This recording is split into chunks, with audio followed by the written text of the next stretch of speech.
पीछे देख रहे हैं ना आप लाहिड़ी बाबा जी का फोटो, श्री श्री श्यामाचरण लाहिड़ी महाशय, जिनका पहले जन्म का क्या हुआ साधना क्रियायोग वो अधूरा रहने के कारण दूसरे जन्म में उनके गुरुदेव बाबा जी महाराज अपनी योग बल से उनको बुला लिया था। भारतीय सेना विभाग में नौकरी करते थे हमारे लाहिड़ी बाबा जी। उनको उनके गुरुदेव ने बुला लिया कहां पर? उनकी साधना का स्थल पर, जहां पर बाबा जी महाराज जी तपस्या करते हैं। वो श्यामाचरण ने इस प्रकार उनको बुलाया। अरे एक दिन लाहिड़ी बाबा जी ने अपने कर्मस्थल से जल्दी जल्दी निकल पड़े, जिससे उसको कोई आकर्षित करके खींच रहे हैं। तो लाहिड़ी बाबा जी कदम बढ़ा दिया। जंगल मंडल है, पहाड़ी है, रानी खेत द्रोणागिरी पर्वत के पास अब जा रहे थे। पहाड़ी के ऊपर से किसी ने बुला रहे थे, उसी तरफ जंगल मार्ग से बाबा जी पहुंच गए। पहुंचते ही उन्होंने देखा वहां पर एक जुबा जैसे खड़े हैं। जुबा अवस्था देखा ना, लाहिड़ी बाबा जी के गुरु जी का फोटो जुबा जैसे दिख रहे हैं, जैसे 30-35 साल का एक जुबा है। और लाहिड़ी बाबा जी को देखिए, उम्र वाले पुरुष हैं। अब वही जुबा ने कहा मैं तुमको बुलाया था। उसी इलाका में कोई भी लाहिड़ी बाबा को नहीं पहचानते थे, नाम भी उनका किसी को मालूम ही नहीं है। अनजान व्यक्ति बुला के उनको ले लिया। कहते मैं तुम्हारे पहले जन्म का गुरुदेव हूँ, तुम्हारा साधना असंपूर्ण रहने के कारण मैं तुमको बुला के ले लिया।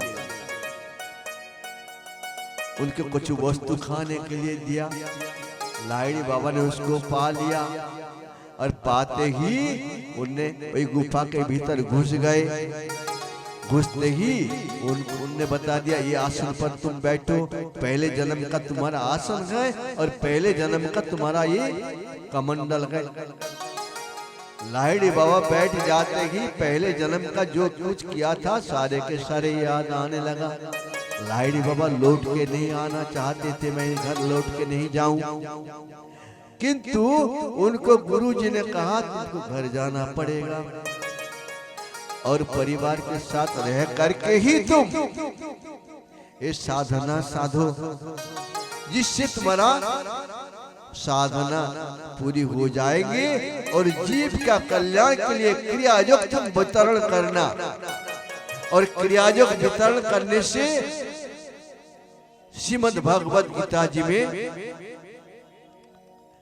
ये क्रियायोग के बारे में बताते हैं। राजविद्या, विद्या योग को ये राजा है। विद्या किसको कहते हैं?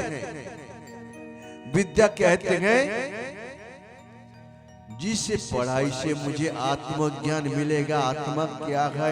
आत्मदर्शन मिलेगा, उसको ही विद्या है। यह है योग विद्या। जो आप योगाभ्यास करते हैं ना, ये भी एक प्रकार की विद्या है, राज विद्या। और जिस विद्या को अभ्यास करने से तुम्हारे भीतर जो इंद्रियां हैं वही सारे इंद्रियां अंतर्मुखी हो जाएंगे और बाहर तरफ उनका मुंह नहीं रहेगा। परमात्मा ब्रह्मा के रूप धारण करके जब जिस जीव का सृष्टि किया तब उन्होंने सभी को बाहर तरफ मुंह कर दिया, इंद्रियों का मुंह बाहर कर दिया, भीतर नहीं किया। इसलिए ये जीव बहिर्मुखी होके विषय भोग के लालच में उसमें डूब जाते हैं। अंतर्मुख उसका मुंह नहीं घूमता है, लेकिन घुमाना पड़ता है। गुरु जी के आदेश के अनुसार आप क्रियायोग करेंगे तो लाहिड़ी बाबा जैसे पहले का संस्कार आपके भीतर विकास प्राप्त हो जाएगा। अब लाहिड़ी बाबा जी के क्रियायोग राजविद्या राजकुज्यम गोपन किसी को बताने का नहीं है, खुद करो, खुद अनुभव करो। राज पवित्रम, आपको पवित्र करने वाले हैं। जैसे मैला कपड़ को साबुन से आप धो लेते हैं, इसी प्रकार ही ये भी मन मैला, तन मैला, इसको धोने का ये साधना है।